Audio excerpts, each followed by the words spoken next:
Simba waliwahi kuandaa mpango na wakashirikisha wachezaji wao senior kwamba yoyote ambaye anataka kuingia kwenye technicalities, anataka kwenda kuwa kwenye mambo ya kiufundi, Simba ilikuwa iko tayari kugharamia kila kitu, waanze kuwaandaa wachezaji wao senior kuwapeleka kwenye benchi la ufundi.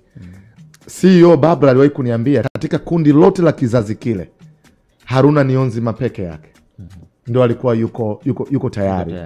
Hivi ukocha kwenye mpira wetu unalipa kiasi gani? Unaleta maisha?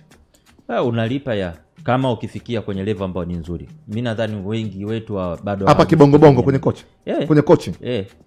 Kwa mfano tunaweza nikakwambia kuna kocha hayuko Simba, hayuko Yanga, hayuko Azam, hayuko Singida, na anapokea mpaka milioni 7 kwa mwezi. Hapa? Mzawa? Mzawa?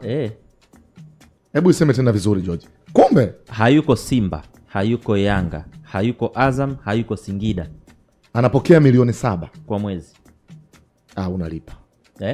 Unalipa. Sasa imagine hauko tena kwenye uchezaji na una kazi ambayo inakupa milioni 7 monthly.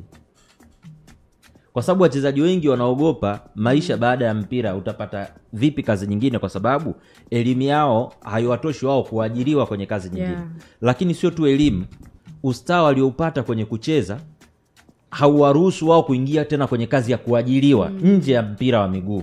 Yaani kwamba leo hii ukasikia Adela bwana sijui labda mchezaji gani star hapa kwa mfano kamaliza mpira wake, unajua saizi ni mwajiriwa labda sijui kwenye tena taasisi zenyewe inategemea na ipi unahitaji. Unaambiwa saizi labda ni mwajiriwa sijui kwenye popote pale unapopajua wewe. Mtu anaanza kufikiria kwa ustawa wake, hiyo kwanza yeye mwenyewe inamla. So ninachojaribu kusema ni kwamba ukifikia kwenye certain level ya coaching, kuna hela unapata vizuri tu kabisa. Vizuri tu kabisa. Mpira wetu sasa hivi hizi timu nyingine hazijafika kwenye level ya Simba, Yanga, Azam pamoja na Singida kifedha, lakini wamesogea walao. Kwa hiyo kuna baadhi ya taasisi ukienda ya hizi timu, hasa hizi za majeshi, za manispaa, kuna hela unaweza kaipata. Jana na leo.